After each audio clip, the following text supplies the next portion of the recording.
Nous lisons Malachie chapitre 2. Commençons au verset 1. Maintenant, à vous cet ordre, sacrificateur.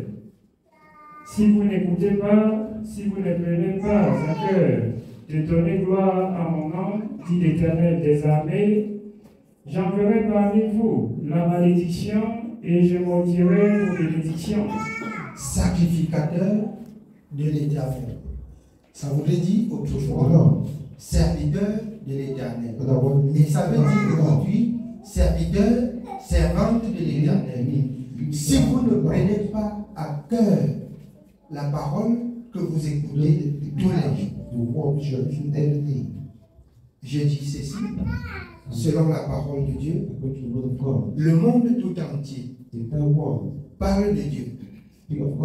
Mais il se trouve que dans le monde, chacun doit parler de Dieu et servir Dieu comme il veut. Si on ne prend pas à cœur à mettre en pratique intégralement selon ce qui est écrit, il n'y a pas l'interprétation personnelle avec la parole. Mais nous savons du reste que Jésus, dans Jean 14, 26, a dit aux disciples, comme je l'ai parti, le consolateur doit venir et lui, il vous conduira dans toute la vérité. Il n'y a pas une vérité qui ne soit pas écrite. Toute la vérité est écrite. Selon que Jésus à la croix a dit, j'ai achevé l'œuvre, j'ai terminé. Oui, Père, pour ceux-ci, pardonne-leur. Son heure n'était pas encore arrivée pour qu'il soit crucifié, bien qu'on voulait qu'il meure, mais à la croix, son heure était arrivée. Parce que tous les jours, il courait au danger. Mais quand il a accompli ce dont il est venu faire, alors il s'est laissé, cette fois-ci, on l'a arrêté pour amener crucifié. Déjà même, à la veille, il a dit aux disciples, cette nuit même, je serai livré. Pierre a dit, alors, Seigneur, peu importe ce qui va arriver, où tu iras, on ira. Il dit que le coq ne peut pas chanter 3 fois aujourd'hui sans que tu ne me régner parce que tu n'as pas la force, tu n'as pas l'esprit. Vous savez pourquoi Pierre, le Seigneur n'a pas condamné Pierre. Le Seigneur connaissait de quoi Pierre était fait, de la poussière de la terre, et qui n'avait pas encore reçu le Saint-Esprit qui devait le fortifier et le maintenir dans la parole. Donc, le Saint-Esprit, c'est le pilier de la foi. Le Saint-Esprit que vous recevez et que vous négligez et que vous vous mettez à faire n'importe quoi. Vous perdez cet esprit. Vous avez perdu le royaume. Il y a encore beaucoup d'enseignements là. Que quand le Seigneur viendra, alors ce n'est personne. Personne ne doit dire aux élus qu'il est là. Parce que l'Esprit du Seigneur va vous rappeler, voilà le Seigneur. L'Esprit qui vous anime aujourd'hui, si elle vous rappelle quelque chose dans le monde qui est le Seigneur, après vous vous rendez compte que ce n'est pas le Seigneur, posez-vous la question à savoir quel esprit vous anime. Parce que vous donnez la même d'association. Vous acceptez tout. Vous marchez avant de vous rendre compte après que on est tombé. Ce n'est pas l'Esprit de Dieu qui vous anime. Ce n'est pas l'Esprit de Dieu. Examinez encore bien l'Esprit qui vous anime. Je vous dis la vérité devant Dieu. Chaque personne, selon qu'il est écrit, dans 2 Corinthiens 13, 5, comme l'apôtre Paul a dit, examinez-vous vous-même pour savoir si vous êtes dans la foi. Tes œuvres, chaque jour, tu dois repasser tes œuvres dans la parole. Tu dois mener une vie recommandée par la parole. Être chrétien, ce n'est pas être chrétien de bouche. Être chrétien, ce n'est pas celui qui part à l'église tous les jours. Quelqu'un peut dormir même à l'église sans être enfant de Dieu. Et il va se contenter qu'il dort à l'église. Il va se contenter quand l'église est chez eux. Non. Non.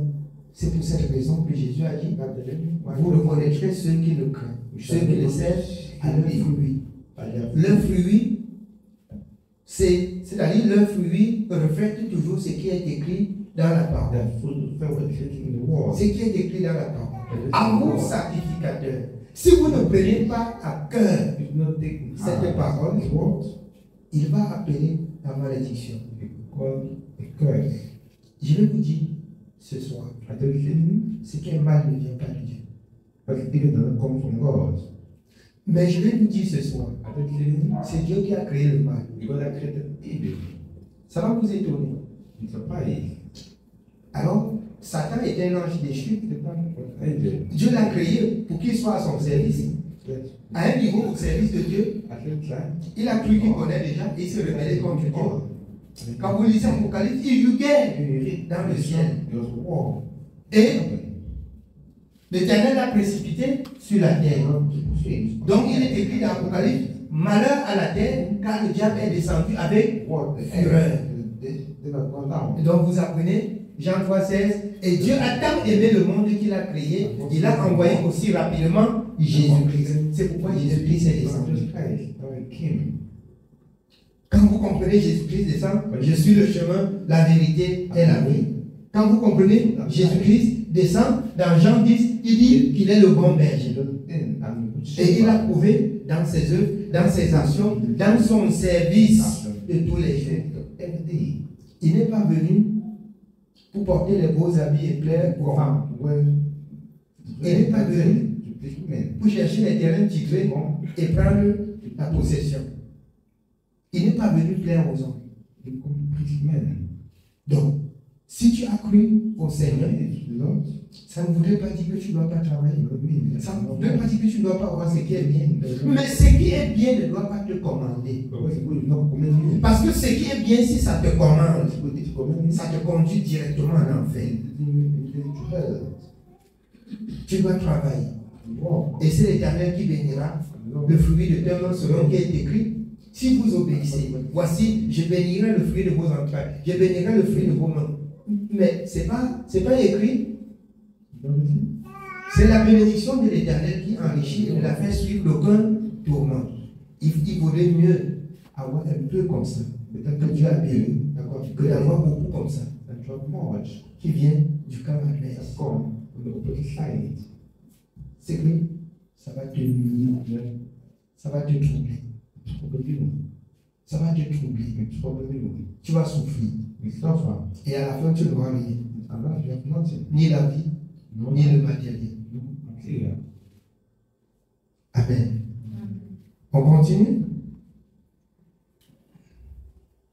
Oui, je les maudirai parce que vous ne l'avez pas à cœur. Voici, je détruirai vos sémences et je vous jetterai des excréments au visage, des excréments des victimes que vous sacrifiez, et on vous emportera avec eux. Vous saurez alors que je vous ai adressé cet ordre, afin que mon alliance avec Lévi subsiste, dit l'Éternel des armées. Mon alliance avec lui était une alliance de vie et de paix, ce que je lui accordais pour qu'il me craignît. Et il a eu pour moi de la crainte. Il a eu pour moi de la crainte. Dieu t'accorde la santé pour que tu le craignes. Dieu t'accorde de la paix pour que tu le craignes et que tu le serves. Et si, chemin faisant, tu oublies ce que Dieu fait, tout ce mot-ci va te suivre. Ça va te suivre. C'est la vérité. On continue? Et il a eu pour moi de la crainte, il a tremblé devant mon nom. La loi de la vérité était dans sa bouche. La loi de la vérité était dans sa bouche. Il y a encore combien d'enfants de Dieu aujourd'hui qui n'aiment pas entendre la vérité? Quand tu leur dis la vérité, s'il y avait moyen même de te poignarder, il te poignarde. Juste parce que tu as dit la vérité. La loi de la vérité était dans son cœur. La loi de la vérité. Bénis Dieu pour ce qu'il t'a donné d'apprendre et de comprendre. Bénis Dieu pour ce qu'il t'a donné de connaître le véritable. Là-dedans, c'est le mensonge. Et c'est l'esprit du mensonge. La loi du mensonge. Ça remplit le monde. Ça remplit le monde. Si quelqu'un voulait te parler de Dieu, Il te parle du Dieu de la parole. Comme j'entendais l'autre dit que il fait comme ça parce qu'il y a beaucoup de gens à l'église. Alors, on oublie que j'ai dit, je ne veux pas avoir pour ami être pécheur. Si quelqu'un n'est pas prêt à marcher et vivre la sainte doctrine, pardon, qui se casse. Je ne suis pas à la recherche des chrétiens. J'ai besoin que vous obéissiez et ça me pousse aussi à être agréable à Dieu. Ça me pousse à être agréable. L'obéissance, la ponctualité, la sainteté, la vérité et la justice. Ça me donne de redoubler de vigilance. Ça me donne de redoubler de vigilance. Je vais rendre grâce à Dieu parce que c'est la vie que j'ai menée moi-même. Quand j'ai rencontré Papa Nassi avec la parole. Mais quand on se retrouvait comme ça, là, il fallait qu'il soit prêt pour me répondre à tout ce que je lui demande dans la parole. Parce que moi et lui, on pouvait passer toute une nuit comme ça. C'est la nuit des exhortations et de questions. La nuit des exhortations et de conseils. Lui-même, il trouvait qu'il faut bien attacher sa ceinture pour m'aborder. Donc, je dois sentir également que comme vous venez là, vous venez me fortifier aussi, que je grandis. Je vais vous dire quelque chose ce soir. Nous tous nous connaissons en partie. Ne pensez pas que l'esprit que Dieu m'accorde, il m'a donné de comprendre tout. C'est faux. Mais quand Dieu parle des dons spirituels qu'il répand sur son peuple, ça veut dire tu peux avoir un don que je n'ai pas et tu peux m'instruire sur quelque chose que je n'ai pas compris.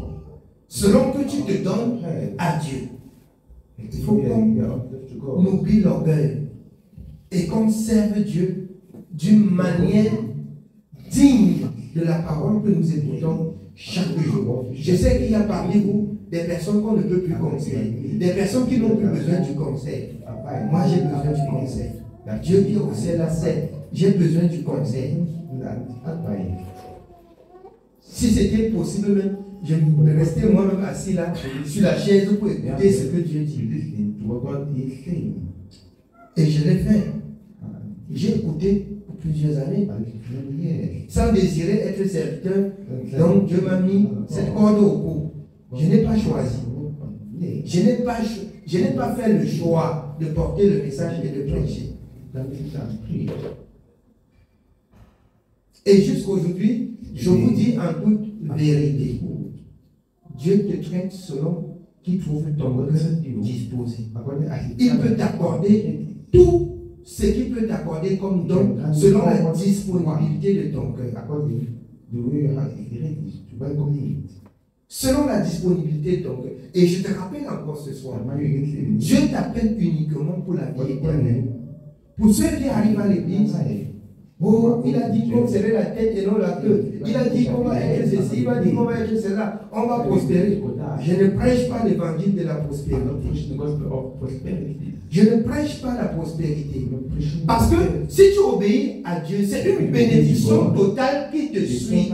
Car il dit dans Marc 16, voici les miracles qui accompagneront ceux qui auront cru. C'est une vérité. Il n'y a personne pour fabriquer un message, un miracle est collé sur ton dos. Il n'y en a pas.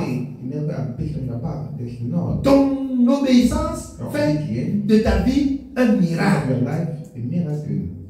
Ton obéissance à la parole fait de ta vie un miracle.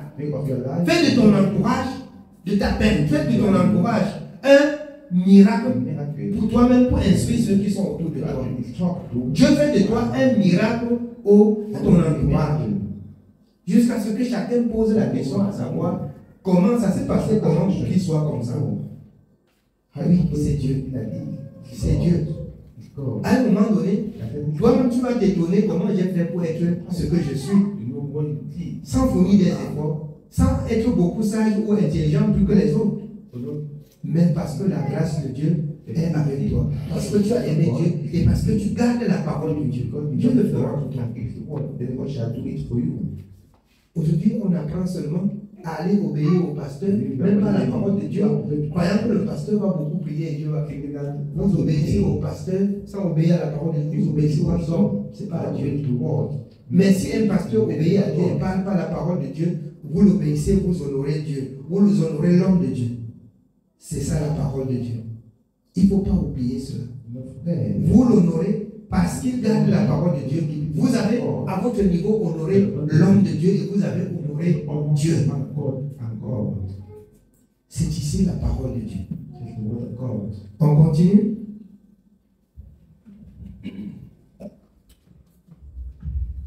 Nous sommes au verset 6. La loi de la vérité était dans sa bouche et l'iniquité ne s'est point trouvée sur ses lèvres. L'iniquité ne s'est point trouvée sur ses lèvres. Pour ceux qui bénissent le matin et le soir, ils bénissent et après ils sont à l'église, ils disent qu'ils sont enfants de Dieu. L'iniquité ne s'est point trouvée sur ses lèvres. Que cette parole nous instruise. Que cette parole nous enseigne. Amen. On continue. Il a marché avec moi dans la paix et dans la droiture. Et il a détourné du mal beaucoup d'hommes. Et il a marché avec moi dans la paix, dans la vérité. Il a détourné beaucoup d'hommes du mal. Qu'est-ce que tu fais à ton tour avec que les hommes craignent Dieu? Qu'est-ce que tu fais? Parce que ton obéissance doit attirer l'attention de ceux qui sont autour de toi pour qu'ils craignent Dieu. Pour qu'ils craignent Dieu. Amen. On continue. Car les lèvres du sacrificateur doivent garder la science, et c'est à sa bouche qu'on demande la loi, parce qu'il est un envoyé de l'Éternel des armées. Les lèvres du sacrificateur doivent garder la science. Parce que c'est dans sa bouche qu'on apprend à craindre Dieu, qu'on apprend à connaître la volonté de Dieu. Si le sacrificateur, si je compte dans le livre d'Apocalypse chapitre 1, il a fait de nous un royaume des sacrificateurs. Chacun est sacrificateur dans son rayon. Chacun est sacrificateur de Dieu dans où il travaille. Parce qu'il annonce les oracles de Dieu par son comportement, par ses paroles et par ses bonnes manières. Amen. On continue. Mais vous êtes écartés de la voie, vous avez fait de la loi une occasion de chute pour plusieurs. Vous avez violé l'alliance de Lévi, dit l'Éternel des armées. Et moi, je vous rendrai méprisable et vil aux yeux de tout le peuple, parce que vous n'avez pas gardé mes voies et que vous avez égard à l'apparence des personnes quand vous interprétez la loi. Quand vous expliquez la parole de Dieu, vous faites égard. Vous jugez selon la personne qui est devant vous. Vous protégez. Si c'est quelqu'un qui est très proche de vous, là, vous allez dire la vérité à moitié. Vous protégez celui qui est autour de vous. Dieu n'est plus avec vous. Dieu n'est plus avec vous. Je vous dis la vérité. Pour craindre Dieu, là, il faut être mort pour ce qui est mal. Il faut être mort pour le monde. Quand je parle de mourir pour le monde, ça veut dire n'est pas soudé. Peu importe celui qui se trouve devant toi. S'il a fait moche, tu dis qu'il a fait moche. S'il a échoué, tu dis qu'il a échoué. Mais si tu soutiens, tu n'es plus agréable à Dieu. Tu n'es plus agréable à Dieu. Parce que c'est ta soeur. Parce que c'est ton frère. Tu le soutiens. Tu le soutiens et tu ne l'appliques pas la parole comme Dieu demande. Alors tu fais exception de personne et alors Dieu remet la cause sur toi. On continue. Nous continuons au verset 10. N'avons-nous pas tous un seul Père? N'est-ce pas un seul Dieu qui nous a créés? Pourquoi donc sommes-nous infidèles l'un envers l'autre, en profanant l'alliance de nos pères? Judas s'est montré infidèle et une abomination a été commise en Israël et à Jérusalem. Car Judas a profané ce qui est consacré à l'Éternel, c'est qu'un l'Éternel, il s'est uni à la fille d'un Dieu étranger. Vous comprenez ce qui est très, très, très important. Or, dans 1 Corinthiens 7, si vous venez à Dieu, étant déjà marié, vous croyez, vous n'avez plus à vous séparer de votre femme. Mais si vous venez sans être marié, vous allez chercher une femme dans les normes selon que la parole demande. Selon que la parole de Dieu demande. Ils étaient le peuple de Dieu partant de l'Égypte. Dieu les a enseigné les lois et les ordonnances. Et après, il s'est levé gaillardement à aller prendre la femme d'un peuple magicien, d'un peuple de sorciers. Quand on parle de la sorcellerie, pour le monde qui ne craint pas Dieu, reste pour nous l'obstacle. C'est la sorcellerie. On parle en général ceux qui ne craignent pas Dieu.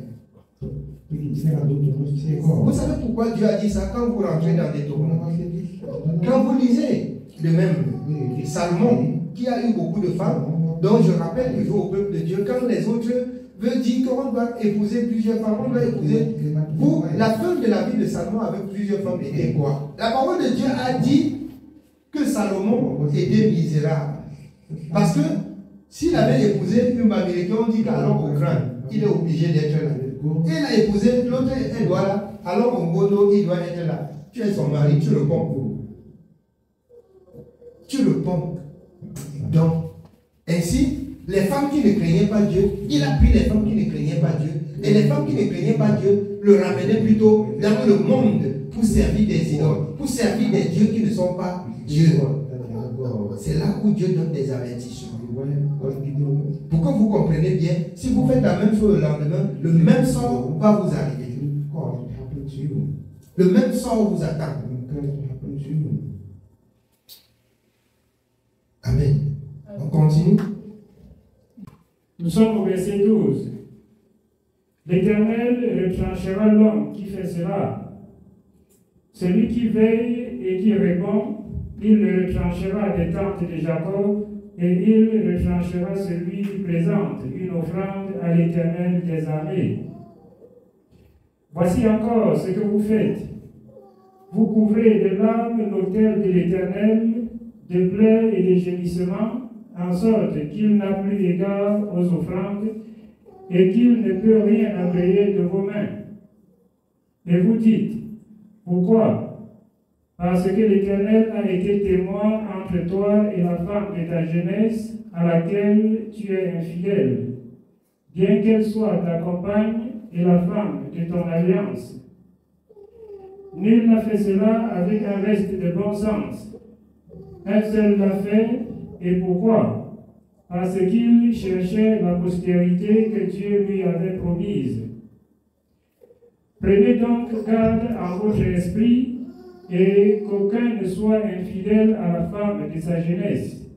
Car je hais la répudiation, dit l'Éternel, le Dieu d'Israël. Et celui qui couvre de violence son vêtement, dit l'Éternel des armées. Prenez donc garde en votre esprit et ne soyez pas infidèles. Vous fatiguez l'Éternel par vos paroles et vous dites, en quoi l'avons-nous fatigué? C'est en disant, quiconque fait le mal est bon aux yeux de l'Éternel et c'est en lui qu'il prend plaisir. Quiconque fait le mal est agréable à l'Éternel. Il s'agit des soutiens dont on vous dit chaque jour. Voici, vous laissez les enfants faire le mal. Vous acceptez vos proches faire le mal. Vous laissez ceux qui font et personne ne comprend. Là, vous ne parlez pas de bouche, mais votre cœur soutient ce qui est mal.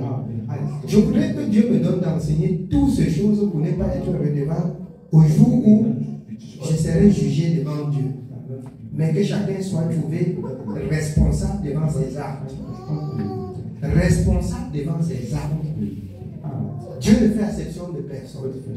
Même si c'est l'enfant que tu as couché, tu dois lui dire la vérité et rester ferme dans la vérité.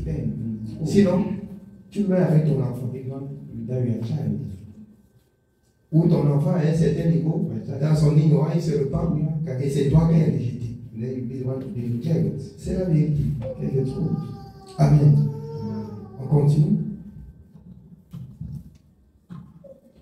Ou bien, où est le Dieu de la justice? Nous continuons au chapitre 3 à partir du verset 1. Voici, j'enverrai mon messager, il préparera le chemin devant moi, et soudain entrera dans son temple le Seigneur que vous cherchez. Et le messager de l'alliance que vous désirez, voici, il vient, dit l'Éternel des armées. Qui pourra soutenir le jour de sa venue? Qui restera debout quand il paraîtra? Car il sera comme le feu du frondeur, comme la potasse des foulons. Il s'assiera, fondra et purifiera l'argent. Il purifiera les fils de Lévi et les épurera comme on épure l'or et l'argent. Et ils présenteront à l'Éternel des offrandes avec justice. Alors l'offrande de Juda et de Jérusalem sera agréable à l'Éternel comme aux anciens jours, comme aux années d'autrefois. Je m'approcherai de vous pour le jugement, et je me hâterai de témoigner contre les enchanteurs et les adultères, contre ceux qui jurent faussement, contre ceux qui retiennent le salaire du mercenaire, qui oppriment la veuve et l'orphelin, qui font tort à l'étranger et ne me craignent pas, dit l'Éternel des armées. Amen. C'est tout pour ce soir. Que le Seigneur nous bénisse.